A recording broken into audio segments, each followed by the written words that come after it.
আসসালামু আলাইকুম। গণমাধ্যমের যে সকল ভাইয়েরা আছেন আপনাদের কাছে অনুরোধ করব, আমাদের কোনো নিউজ আপনাদেরকে অতিরঞ্জিত করে করার প্রয়োজন নাই। আমাদের যেটা সত্য নিউজটা আছে জাস্ট সেটা যদি করতে পারেন তাহলে করবেন। আর এখনো কিছু মিডিয়া আছে যারা বিভিন্নভাবে অতিরঞ্জিত করার চেষ্টা করে, তাই আপনাদেরকে বলবো আমাদের নিউজগুলো অতিরঞ্জিত করে করার প্রয়োজন নাই। যেটা আমাদের কথাটা, আমাদের যে বার্তাটা, সেই বার্তাটা যদি পারেন তাহলে সেটা প্রচার করবেন। তো গতকালকে বিভিন্ন দু একটা ইয়াতে দেখেছি, নিউজ পোর্টালে দেখেছি যে বিভিন্ন অভিযোগের কারণে আমাদের যেই মহানগর উত্তর দক্ষিণ জেলাগুলোর ছিল সেই প্রতিনিধি কমিটিটা বিলুপ্ত ঘোষণা করা হয়েছে। এটা একদম মিথ্যা। আমাদের এই 3টা ভাগের কিছু কাজ ছিল, সেই কাজগুলা শেষ হয়েছে। এখন আমাদের সেই প্রতিনিধি কমিটিটার প্রয়োজন হচ্ছে না। সেই ক্ষেত্রে আমরা সেই প্রতিনিধি কমিটিটা আর আমরা রাখতেছি না।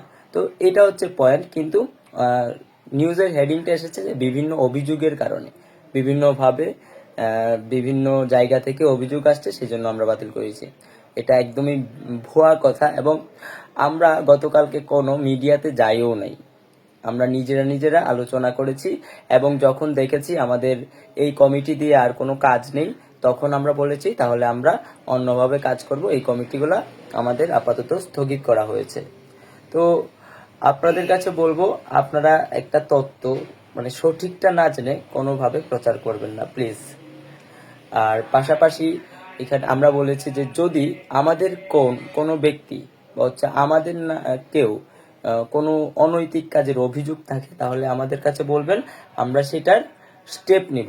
এবং কেউ যদি কোনোভাবে সমন্বয়ক পরিচয় দিয়ে চাঁদাবাজি করে, লুটপাট করে, বিভিন্ন অনৈতিক কাজ করে, তাহলে সেটা আপনারা সবাই মিলে প্রতিহত করবেন। কারণ আমাদের অবস্থান বৈষম্যের বিরুদ্ধে, আমাদের অবস্থান অনৈতিক কাজের বিরুদ্ধে, আমাদের অবস্থান অন্যায়ের বিরুদ্ধে। আমি আবারও বলছি, আমাদের যে প্রতিনিধি কমিটিটা ছিল সেটার এখন আর কোনো কাজ নেই, সেজন্য আমাদের সেই কমিটিটা আপাতত স্থগিত ঘোষণা করা হয়েছে। এবং যেই কমিটিটা ছিল সেই কমিটিতে প্রতিনিধিদের পাশাপাশি আমাদের সমন্বয়কও ছিল। সেই প্রতিনিধি কমিটিতে অনেকেই সমন্বয়ক ছিল, অনেকেই সমন্বয়কের বাহিরে ছিল। আর সেটা কোনো অভিযোগের ভিত্তিতে না, আমাদের কাজ শেষ হয়েছে সেজন্য স্থগিত ঘোষণা করা হয়েছে। আর আমাদের যে বিপ্লবটা শুরু হয়েছে সেই বিপ্লবটা শেষ হয়ে যায় নাই, আমাদের বিপ্লব চলছে, আমাদের বিপ্লব চলবে। সবাই সতর্ক থাকুন এবং সজাগ থাকুন। কারো পাতা ফাঁদে পা দিবেন না, গুজবে কান দিবেন না। ধন্যবাদ। আসসালামু আলাইকুম।